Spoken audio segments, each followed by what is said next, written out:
Hi viewers, எல்லோருக்கும் வணக்கம். இன்னைக்கு சிறகடிக்க ஆசை நாடகத்தில் மனோஜோட ஷோரூமில் ஒரு கேமரா செட் பண்ணிவிட்டு அவங்க ஃபோனில் கனெக்ட் பண்ணிட்டு வந்துடுறாங்க விஜயா. ஏன்னா ரோகிணி அங்கே வரத்தையும் போகிறதையும் அவங்க ஃபோனில் இருந்தே பார்த்து தெரிஞ்சுக்கலாம் அப்படின்றதுக்காக. ஆனால் ரோகிணி மனோஜை பார்க்கறதுக்கு வராங்க ஷோரூமுக்கு. அப்போ ஃபோனில் பார்க்குறாங்க விஜயா. ஏய் ஏய் ஏய் எங்கடி நீ வர, பாருங்க இவ பாருங்க அங்கே மனோஜ் கூட பேசிக்கிட்டு இருக்கா, கடைக்கு வந்திருக்கா அப்படின்னு சொல்லிட்டு அண்ணாமலை கிட்ட காமிச்சிட்டு பார்த்துட்டு இருக்காங்க. மனோஜ் அப்போ வந்து ரோகிணி கிட்ட நல்லா பேசிக்கிட்டு இருக்கிறார். பேசிட்டு இருக்கும் போதே விஜயாக்குக்கும் வந்து, ஏய் எதுக்குடி பார்லர்காரி, எதுக்குடி நீ அங்கே வந்த, ஃப்ராடு, என்னத்துக்குடி என் புள்ளகிட்ட பேச வந்த, முதல்ல கடையை விட்டு வெளியே போடி, இல்லைன்னா உன்னை நான் செருப்பாலேயே அடிப்பண்டி அப்படின்னு சொல்லிட்டு திட்டுறாங்க.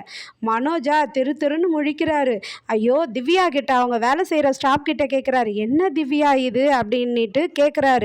அதுக்கு திவ்யா சொல்கிறாங்க, சார் உங்கள் கடையில் தான் கேமரா செட் பண்ணியிருக்குல்ல சார், உங்கள் அம்மா தான் சார் வால்யூம்லாம் வைக்க சொன்னாங்க, அவங்க பேசுகிறதுக்கும் உங்களுக்கு கேட்குற மாதிரி அப்படின்றாங்க.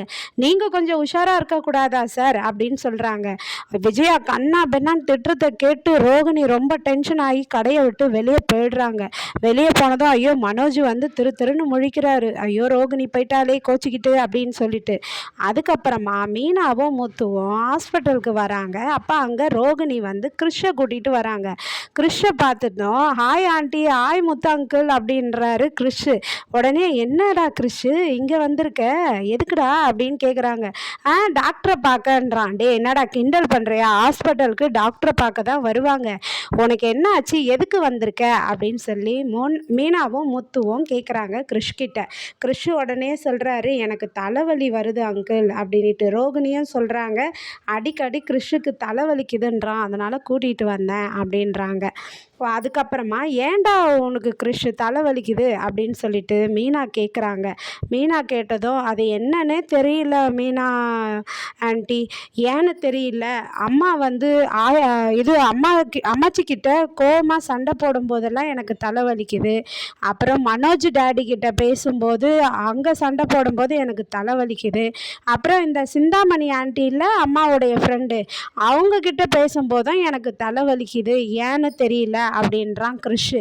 உடனே மீனாவும் முத்தும் அப்படியே பார்க்குறாங்க. பார்த்தீங்களா ரோகிணி, கிருஷ்ஷுக்கு வந்து அவன் பதட்டம் ஆகும் போதெல்லாம் தலைவலிக்குது, அதனால் இனிமேல் உஷாராக அவனை பார்த்துங்க, அவனை பதட்டப்படுத்தாதீங்க, அவன் முன்னாடி சண்டைலாம் போடாதீங்க.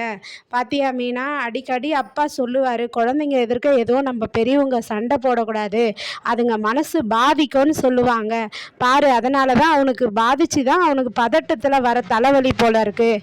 ரோகிணி இனிமேலாவது குழந்தை மேலே அக்கறையாக இரு. அதுக்கப்புறமா மீனா வீட்டுக்கு அவங்க அம்மாவுக்கு பத்திரிக்கை வைக்கிறதுக்காக 2 பேர் வராங்க. அவங்க அம்மா வீட்டில் இல்லை. அப்போது விஜயா மட்டும் இருக்காங்க. அப்போ அவங்க 2 பேரும் விஜயா காதுபட பேசுகிறாங்க. பாவண்டி சந்திரா அக்கா ரொம்ப கஷ்டப்பட்டாங்க, அவங்களுக்கு நல்ல மனசு தான், மீனாவுக்கு கொடுமைக்கார மாமியார் அமைஞ்சிருக்காங்கன்னு சொன்னாங்க, ஆனால் அந்த கொடுமைக்கார மாமியார் பற்றியா இப்போ வீடு இல்லாமல் இங்கேயே வந்து உட்காந்து தேய்ச்சிக்கிட்டு இருக்குது பாரு அப்படின்னு சொல்லிட்டு அவங்க பேசும்போது விஜயா இதை காதில் கேட்டுடுறாங்க. காதில் கேட்டு உடனேயே மீனா அவங்க அம்மாவை, நீங்கள் இப்படி தான் என்னை பற்றி அவதூறு பரப்பி வச்சுருக்கீங்களா, எல்லாரும் என்னை கேவலமாக பேசுகிறாங்க, என்ன பண்ணுறது, நான் உங்கள் வீட்டில் வந்து உக்காந்துருக்கேனே, அதனால் நீங்கள் இப்படிலாம் என்னை பயன்படுத்துகிறீங்களா, என் பேரை கெட்ட பேராக ஆக்குறீங்களா அப்படின்னு சொல்லிட்டு விஜயா வந்து மீனா அவங்க அம்மாவை திட்டுறாங்க. திட்டும்போது உடனே மீனா, என்னம்மா இதெல்லாம், ஏம்மா அது மாதிரிலாம் பண்ணேன் அப்படின்னாக்கா, மீனா தெரியலடி எங்கே தப்பு நடந்ததுன்னு, நான் அது மாதிரிலாம் சம்மந்தியை பற்றி சொல்லவே இல்லடி அப்படின்னு சொல்கிறாங்க. அதுக்கப்புறமா முத்துக்கிட்டேயும் மீனாக்கிட்டேயும் என்ன சொல்கிறாங்கன்னா, முதல்ல நீங்கள் வீட்டை மீட்டு கொடுங்க, நான் வந்து வீட்டுக்கு போனோம், இல்லைன்னா என்னை கண்டவங்கெல்லாம் ஒரு மாதிரி பேசுவாங்க அப்படின்றாங்க. உடனே முத்து கேட்குறாரு, அம்மா எனக்கு 2 நாள் டைம் கொடுமா, நான் எப்படியாச்சும் வீட்டை மீட்டுடுறேன், நம்ம போயிடலாம் அப்படின்றாரு.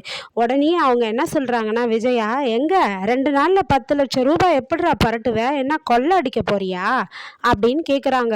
உடனே முத்துக்கு கோவம் வந்து, அம்மா கொள்ளை அடிக்கிற பழக்கம்லாம் எனக்கு தெரியாது, எனக்கு கஷ்டப்பட்டு உழைச்சி தான் பழக்கம் அப்படின்னு சொல்லிட்டு ரொம்ப கவலையாக நான் கஷ்டப்பட்டு சம்பாரித்து வச்சுருக்கிற வண்டி இருக்குது, வேனு காரு 2 கார் இருக்குது, அதை வித்தாவது நான் வீட்டை மீட்டு நம்ம போயிடலாம் அந்த வீட்டுக்கு அப்படின்னு சொல்கிறாரு.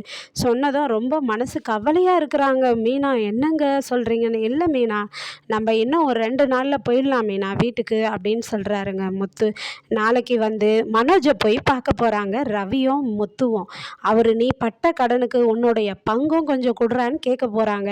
ஆனால் அவர் என்ன பதில் சொல்கிறாருன்றது நாளைக்கு வரையும் வெயிட் பண்ணி தொடர்ந்து பார்ப்போம்.